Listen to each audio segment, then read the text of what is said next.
ኖላዊ ድራማን ከጅምሩ ጀምሮ እስካሁን ድረስ ባለው ፓርት ተከታትየዋለሁ። ነገር ግን እንደ ዛሬ ሰላም እያሳዝነኝ አታውቅም። ታውቃላችሁ፣ አንዳንድ ጊዜ የሆነ ነገር ይደርስባችሁና ለመናገር ራሱ በጣም የሚከብድ ወይም ደግሞ ተናግራችሁት ሰው የማይረዳላችሁ ነገር ይገጥማችኋልና ለማን ማማከር እንዳለባችሁ፣ ለማን ተናግራችሁ ያን ነገር እንደሚያስቆመው ግራ ትጋባላችሁ። ታውቃላችሁ ቤተሰብ ታላቅ ወንድም ሲኖራችሁ ምን ያክል መከታ እንደሆነና ምን ያክል ለሴት ልጅ ታላቅ ወንድም ሲኖራት ወይም ደግሞ አጠገቧ የሆነ ላይክ የሚመጣውን ነገር የሚቋቋም ወንድም ሲኖራት ምን ያክል ሞገስና ግርማ ሞገስ እንደሆነ በጣም እንትን የሚለው ማለት ነው። እና ሰላምዬ በጣም ነው ያሳዘነችን ታውቃላችሁ። ምናሴም እንደምታዩት አቅም የሚባል ነገር የለውም። እንኳን አይደለም ይሄ ትልቁ ግድንግዶ አንተ ነህና እነ አሴር ጋር እንኳን ወይም እነ ተምቹ ጋር በነበረው ጭቅጭቅ አይታችሁታል። ምንም አቅም የለውም። እና ምናሴ ራሱ አሳዘነኝ። እህቱ በጥፊ መተዋለች። ነገር ግን እህቱ በጥፊ ስለመታችው የሆነችውን ነገር ወይም ደግሞ ያለ ምክንያት እንደዚህ ያልሆነችም ብሎ ነው የሆነችበትን ምክንያት እየፈለገ የነበረው። ነገር ግን አቅም የለውም። እና በጣም ነው ያሳዘነችን ቤተሰብ። እውነት እናንተ በሰላምዬ ቦታ ብትሆኑ ምን ታደርጋላችሁ? በዛ ላይ ደግሞ እንደ ወይዘሮ ሜላት እንደው እንደ ዛሬ አናዶኝ የሚያቀሰው የለም። ሰው ልጁን በልጁ ይቀይራል እንዴ? ለካ እንደዚህ የሆኑ ነው ልጅና ልጅ የሚጣሉት። እናት ወደ አንዱ እያደላች ነው። በጣም ነው የገረመኝ። ያው እናት በብዛት ካያችሁ ወደ ወንድ ልጇ ነው የምታዳለው። ወንድ ልጇን ይበልጥ ትወዳለች። ለምን እንደሆነ አላውቅም። ያው ትጠላለች እያልኩ አይደለም፣ ሴቷንም ግን ይበልጡን የምትወደው ወንድ ልጇን ነው። እና እውነት ሰላምዬ በጣም ነው ያሳዘነችን ዛሬ። አላውቅም እናንተስ ምን ተሰማችሁ? እንዴት አያችኋት? እስኪ ሀሳባችሁን አካፍሉኝ። ሰላም የኔ ምርጦች እንዴት ናችሁልኝ? ሰላም ናችሁ ወይ? በያላችሁበት ሰላማችሁ ብዝዝት ትርፍርፍ ይበልልኝ። ለዚህ ቻናል አዲስ የሆናችሁ ካላችሁ ሰብስክራይብ አድርጋችሁ የደወል ምልክቷን በመጫን ቤተሰብ ሁኑ። ነባር ቤተሰቦች ደግሞ ላይኳን ጫን እያደረጋችሁ ጥቁር እንድትሆን አድርጓት ማለት ነው ማሮችዬ። ያው እናንተ ስለምታበረታቱኝ ላይክ፣ ሼር፣ ሰብስክራይብ ስለምታደርጉ ነው እና የምሰራው። አሁንም ከጎን የሆናችሁ ሰሞኑን ትንሽ ቻናሌ ቀዝቀዝ ብሏልና እባካችሁን ላይክ በማድረግ ተባበሩኝ። አዲስ የሆናችሁ ካላችሁም ሰብስክራይብ አድርጉ እና ለማንኛውም ወደ ድራማው ስመለስ እንግዲህ አንተነህ እስከ ዛሬ ድረስ ጠፍቶ አሁን ደግሞ ወሳኝ በሆነ ወይም እሱ በሚፈልገው ሰዓት መጥቶ ቤተሰቡን እያመሰው ነው ያለው።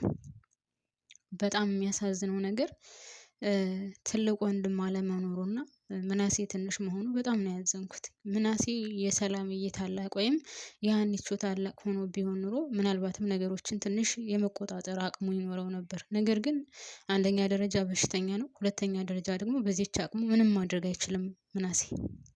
እና ሴት ልጅ ሆናችሁ ብዙ ዋጋ ያስከፍላችሁ ሰው በህይወታችሁ መጥቶ እንደገና በድጋሚ ህይወታችሁን ሲበጠብጠው እሱ ብቻም ሳይሆን ቤተሰቦችሽንም እበጠብጣችኋለሁ ስትባል አስባችሁታል? መናገር ራሱ እስከሚያቅታት ተናዳ ከቤት መጣ ከምናሴ ጋር ተጣልታለች። ከምናሴ ጋር ስትጣላ ጥፊው፣ በነገራችን ላይ ጥፊው ራሱ ያን ያክል የሚጎዳ ጥፊ አይደለም። ምክንያቱም ሰላምዬ ምናሴን ትወደዋለች በጣም ከመውደዳ የተነሳ አትጎዳውም። ነገር ግን ወይዘሮ ሜላት ያደረገችው ነገር በጣም እኔ እንጃ። እውነት ከእናትዬ ይጠብቃል? እስኪ እንደው ነገሩን። ማንኛውም እናት ብትሆን እንደዚህ አይነት ነገር ታደርጋለች? እውነት ወላጅ እናት እንደዚህ ታደርጋለች? ማርያምን በጣም ነው የገረመኝ። ይች ልጅ ከፍቷታል። ባይከፋት ይህንን ነገር አታደርግም። ውስጧ ስለተረበሸ አንጀቷ ቅጠል ስላለ ያ ሰውዬ ምን እንደተናገራት ሳትረዳት፣ ነገር ግን ሰላምዬ ላይ ሄዳ እንዴት ምናሴ ላይ እጁን ታነሻለሽ? ምናሴን አትንኪብኝ። እኔ አንቺ የራስሽ ጉዳይ ስትፈልጊ ገደል መግባት ትችያለሽ፣ ልጅን ግን አትንኪብኝ ነው ያለቻት። ገብቷችኋል? ማንኛውም እናት እንደዚህ ማለት የለም። የፈለገ ጥፋተኛም እንኳን ብትሆን ማንኛውም እናት ልጅን ከልጅ መለየት አለባት ብዬ በጭራሽ አላስብም። እሷ ግን እንደዛ ነው ያደረገችው። ሴኮንድ እንኳን አልፈጀባትም። ምናሴን አትንኪብኝ፣ አንቺ አብደሻል፣ የራስሽ ጉዳይ፣ እንደ በፊቱ ተመልሰሻል፣ ስለዚህ አይመለከተኝም፣ አንቺ ብቻ ግን ምናሴን አትንኪብኝ እኔ ያለቻት። ገብቷችኋል ቤተሰብ? እና አላቅም። አንዲት እናት እንደዚህ የምትናገር ከሆነ በጣም ከባድ ነው ነገሩ። ጌታን በጣም ነው የሚያስጠላው። በጣም ነው የሚደብረው። እንዴት እናት እንደዚህ ትላለች? ወላጅ እናት በዚህ ደረጃ ለምን ትናገራለች? ልጇን ከልጇ ለምን ትለያለች? ይቺ ልጅ አሁን እንደዛ እንደተናገረቻት ራሷን ብታጠፋስ? ምክንያቱም የገጠማን ነገር ቀላል አይደለም። ቤተሰብ የተናገራት ነገር ቀላል አይደለም። እያስፈራራት ያለውን ነገር በቀላሉ የሚታለፍ አይደለም። እንደዛ የሚያስፈራራት ደግሞ ወንድም የላትም፣ አጠገቧ ሆኖ የሚከላከልላት መከታ የሚሆናት የላትም ብሎ ነው እንደዛ የሚናገራት፣ እያስፈራራትም ያለው። በነገራችን ላይ ይሄ አንተነህ ተብዬው በጣም ጠማማና ክፉ ነው፣ ከይሲ ነው። ለምን ካላችሁኝ ቤቴን ራሱ እሷ አንስተው እሷ ከዚህ ስራ እንድገባ አድርገው እሷ ህይወቱ እንድለወጥለት አድርገው፣ ነገር ግን አሁን ምን እያደረጋት እንደሆነ እያያችሁ ነው። እሷንም እያሰቃያት ነው፣ ቤቲን ማለት ነው። ከአቶ በቃሉ ጋር እየሰራ እሷም ጠይቀዋለች። ለምንድን ነው ወይዘሮ ሜላትና ቤተሰቦቿ እንደዚህ የምታመሳቸው? ምን አድርገው ነው ስትለው አብራርቶ አልተናገረም። ትንሽዬ ፍንጭ ነገር ግን ሰጥቷታል። ስራ እሷ እንዳባረረችው በሆነ ባልሆነው ከፍ ዝቅ እያደረገች ስትናገረው እንደነበረ ምናምን። ግን ሜላት በሰዓቱ ከፍ ዝቅ አድርጋ ስትናገረው የነበረው ምክንያት አለ፣ ምክንያት ስላለ ነው። እና በጣም ነው የሚያሳዝነው።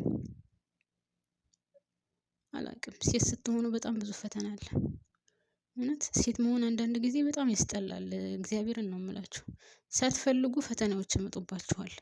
አንዳንድ ጊዜ ይሄ ሰው ጥሩ ነው ብላችሁ ተቀርቡትና ለህይወታችሁ መጥፊያም ሊሆን ይችላል። እናንተ ከልብ ትወዳላችሁ፣ ከልብ በንጹህ ልብ ትወዱታላችሁ። በልባችሁ ትልቅ ቦታ ታስቀምጡለታላችሁ።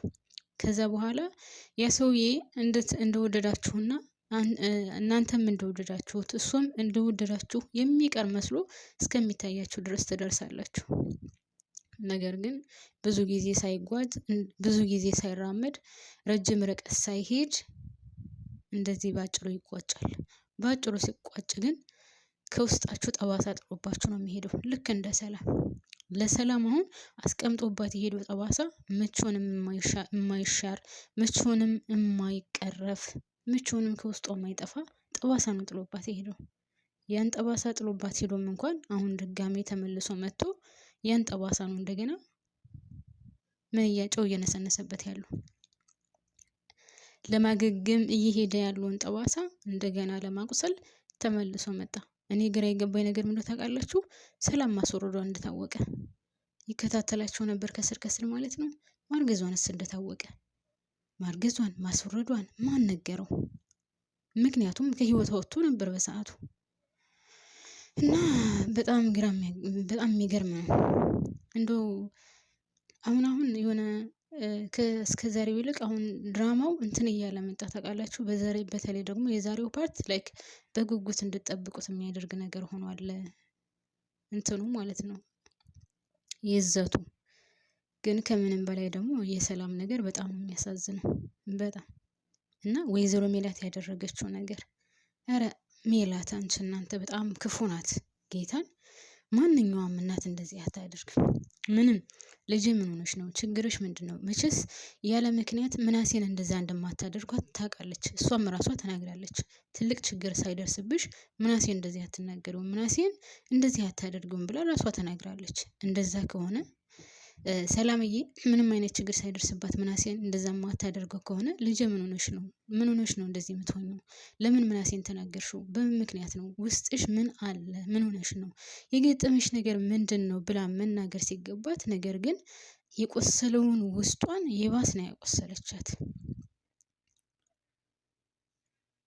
እንደዛ እያለቀሰች እያነባች እያየቻት የራስሽ ጉዳይ፣ ልጅን ምናሴን ብቻ አትንኪብኝ።